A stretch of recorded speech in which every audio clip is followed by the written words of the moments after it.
सुप्रभात बच्चों। आज हम अपना अगला पाठ नन्ना फनकार पढ़ेंगे। नन्ना फनकार और नन्ना माने छोटा, फनकार माने कलाकार, किसी काम को करने में जो माहिर होता है उसे फनकार भी कहते हैं। वह लड़का एक चकोर लाल पत्थर के पास बैठ गया। उसने जल्दी जल्दी कोई प्रार्थना बुदबुदाई और छेनी हथौड़ा उठाकर अपने काम में जुट गया। कुछ दिन पहले ही उसने इस पत्थर पर घंटियों की कतारें और कड़ियाँ उकेरना शुरू किया था। लड़के ने एक अधूरी घंटी पर छेनी की नोक टिकाई और सावधानी पूर्वक हथौड़े से घंटी पर नक्काशी करने में जुट गया। हथौड़े के वार से पत्थर पर जो कटाव उभरता, उससे पत्थर की कीचें छितरा जाती और वह आंखें सिकोड़ लेता। साथ साथ धीमी आवाज में कुछ गुनगुनाने भी लगता। उसके चारों ओर दूसरे संगतराज भी अपने अपने काम में डूबे हुए थे। करे के एक लड़का था जो चौरों लाल पत्थर पर बैठ के अपना छेनी हथौड़े से काम करने जुट गया और काम करने से पहले उसने अपने मन में कोई प्रार्थना बुदबुदाई। प्रार्थना माने होता है, आपको पता, भगवान को याद, कोई भी काम शुरू करने से पहले भगवान को याद करके उसे प्रार्थना कहा जाता है। अपने तरीके से जो भी करता है उसको धीरे धीरे अपने कही। उसने वो कुछ दिन पहले ही उसने इस पत्थर पर घंटियों की कतार माने लाइन में, कड़िया माने एक दूसरे को जोड़ के जो बनाया जाता है, उकेरना माने पत्थर पर जो चित्र बनाए जाते हैं उसे कहते हैं उकेरना। हथौड़ी और छेनी और हथौड़ी की सहायता से तो उसने क्या था, एक अधूरी घंटी बनाई थी पहले दिन, जिसके आज आकर के उस पर अधबनी माने आधी बनी हुई अधूरी घंटी को आगे बनाना शुरू किया। नक्काशी माने पत्थर पर कार्य करना। हथौड़े की बात, जब वो उस पर हथौड़े से मारता तो उसके पत्थर की जो कतरन होती है, जो धूल होती है, उसको किरचे कहा जाता है। चित्रा यानी फैल जाती है, जिससे अपनी आंखें सिकोड़ लेता, अपनी आंखें बंद कर ताकि वो उसकी आंखों में ना घुसे। साथ में कुछ भी गाने भी लगता था धीरे धीरे गुनगुनाने। और उसके जैसे ही दूसरे संगतराज, उसके जैसे ही काम करने वाले संगतराज माने उसके जैसे ही काम करने वाले जो लोग हैं वो काम में डूबे हुए थे। डूबना माने बिल्कुल मगन होकर अपना काम कर रहे थे। केशव 10 साल का था और अभी अपना काम सीख ही रहा था। पिता के एक बार करके दिखा देने पर वह सीधी लकीरों वाले घुमावदार डिजाइन उकेर सकता था। अब तक उसने नक्काशी का जो भी काम किया था उनमें से इन घंटियों को बनाना ही सबसे ज़्यादा मुश्किल था। केशव जानता था कि एक दिन तो ऐसा जरूर आएगा जब वो बहुत बारीक जालियाँ, महीन नफीस बेलबूटे, कमल के फूल, लहराते हुए सांप और इठलाकर चलते हुए घोड़े, ये सब पत्थर पर उकेर पाएगा, ठीक उसी तरह जैसे उसके पिता बनाते हैं। उस बच्चे का नाम केशव था जो 10 साल का था और अपना काम सीख रहा था, यानी पत्थर पर नक्काशी करना सीख रहा था। और अभी तक उसने सीधे सीधे लकीरें बनाना सीखा था, लेकिन आज जो घंटी बनाने का काम कर रहा था सबसे ज़्यादा मुश्किल था। लेकिन वो जानता था कि अगर वो इसी तरह सीखता रहेगा तो एक दिन अपने पिता की तरह बहुत कुछ बनाना सीख जाएगा। सुंदर फूल, सांप और भी कई तरीके की चीज़ें बनाने लगेगा। कई साल पहले जब वो पैदा भी नहीं हुआ था, उसके माता पिता गुजरात से आगरा आकर बस रहे थे। बादशाह अकबर उस वक्त आगरा का किला बनवा रहे थे और केशव के पिता को यही काम मिल गया था। केशव का जन्म, यानी जब वो पैदा नहीं हुआ था, उसका जन्म नहीं हुआ था, तो उसके से पहले उसके माता पिता जो है वो गुजरात में रहते थे। लेकिन जब वो गुजरात छोड़ करके आगरा आ गए तब केशव का जन्म हुआ था। तो अपने और वहाँ पे उसके पिता जो है, जो वहाँ के राजा थे बादशाह अकबर, वहाँ किला बनवा रहे थे। आगरे का किला आपने सुना है, तो उस किले में जो पत्थरों पर नक्काशी थी उसके पिता उसी में काम करते थे। आगरे में ही हुआ था। उसने गुजरात के पुश्तैनी गांव जाने का तो कभी मौका ही नहीं मिला।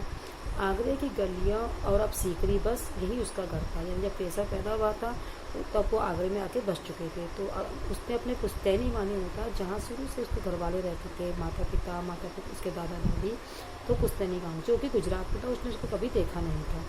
वो तो आगरा की गलियाँ और वहाँ की जो सीकरी नाम है वहीं पर रहता था। चारों हो रही छेनी हथौड़ों की ठक ठक खड़खड़ के बीच केशव को किसी के कदमों की आहट भी ना सुनाई दी कभी। इसीलिए अचानक कानों में एक आवाज़ पड़ने से पर वह चौंक गया। माशाअल्लाह, ये घंटियाँ कितनी सुंदर हैं, तुमने खुद बनाई हैं। चारों तरफ खड़खड़ की आवाज़ आ रही थी, क्योंकि सब छेनी थोड़े से काम कर रहे थे। तो इस विषय से पता भी नहीं चला कि कोई वहाँ पे आया नहीं, किसी के चलने की आवाज़ उसे नहीं आई। और जब पीछे से ये आवाज़ है कि माशाअल्लाह, माशाअल्लाह अच्छे के लिए कहते हैं कि वाह कितना सुंदर है, इस तरीके से मोहम्मदन भाषा में बोला जाता है। तो ये कितनी सुंदर है, क्या तुमने बनाई? तो पीछे से आवाज़ सुन के पीछे मुड़कर केशव ने आंखें उठाई तो उसे एक आदमी दिखा। बेशक मैंने ही घंटियाँ बनाई हैं, क्या मैं तुम आपको पत्थर पर नक्काशी करता नजर नहीं आ रहा? देखते नहीं मैं ही पत्थर को तराश रहा हूँ। केशव ने बड़ी तल्खी से जवाब दिया। मैंने थोड़ा सा रूठ से, मुझे लगा कि काम करते हुए देख रहा है आदमी, फिर भी मुझसे पूछा कि तुमने बनाया है?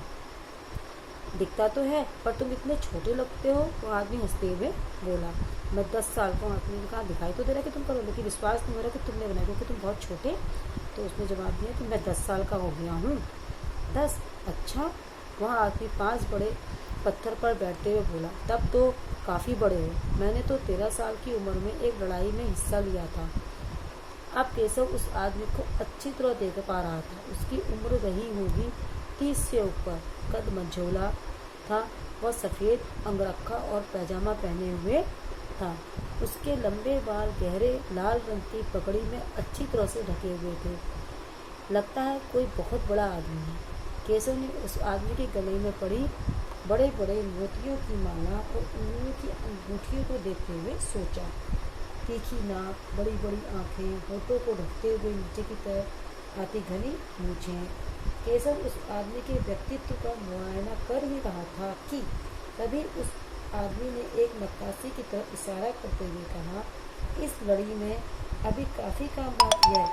इससे पहले कि केशव कोई जवाब देता, उसने किसी अमेरिका तो जब उससे ये कहा कि ये तुम चाहो, तो उसने कहा मैं 10 साल का हूँ। मतलब यूरोप से कहा कि छोटा नहीं, 10 साल का। तो अच्छा, मैंने तो 13 साल की उम्र में एक लड़ाई लड़ी थी।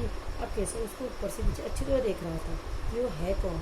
और देखा कि वो कोई 30 साल का होगा, मझोला टाइप का, लगभग ठीक ठाक जैसा वो, सफ़ेद रंग का नखा, एक अपना पैजामा पहने था, बाल घेरे थे और पगड़ी पहन रखी थी और गले में बड़े बड़े मोतियों की माला, सब कुछ था। तो उसे देख के उसने लगा कि तो बहुत बड़ा आदमी लग रहा है, मतलब कोई पैसे वाला सेठ लग रहा है। उसको देखते हुए व्यक्ति तो मैंने पूरा मुआयना किया ऊपर से नीचे का। जब उसको देखा तब तक उस आदमी ने एक नक्काशी यानी अच्छे से पत्थर की तरफ इशारा करते हुए, जिसमें पूरे पूरे देख सकते हैं कि इस लड़ी माने होता है एक दूसरे जुड़ी हुई, जैसे मालाएँ देखते हैं आप, वैसे तो लड़ी भी कहा जाता है। अभी बहुत काम बचा हुआ है। इससे पहले कि कोई जवाब देता केशव उसको, तो उसने किसी के तेजी से दौड़कर आने की आवाज़ सुनी और यह और कोई नहीं, महल का पहरेदार था। हजूर माफ़ करें, मुझे आपके आने का पता ही नहीं चला, हाँफते हुए उसने कहा।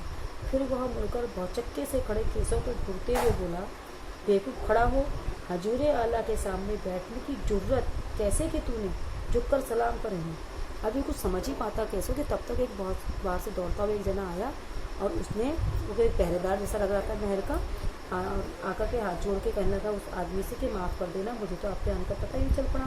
फिर केशव की तरफ पहुँच के मैंने आश्चर्य से देखते हुए कहा कि बेवकूफ़ खड़ा क्या है, हजूरे आला सामने ये जो खड़े हैं बादशाह, इनके सामने तो खड़ा बैठा कैसे है? चल खड़े हो, जल्दी से झुककर इनको सलाम कर। केशव का माथा ठनका। उसे कुछ समझ आ रहा था। बदहवासी में छेनी हाथ से छूटकर नीचे गिरी और वह जल्दी से उठकर खड़ा हो गया। अब उसको अचानक ठनका, मैंने उसने सोचा नहीं क्या, मुझे लग तो रहा था कि कोई बड़ा आदमी है।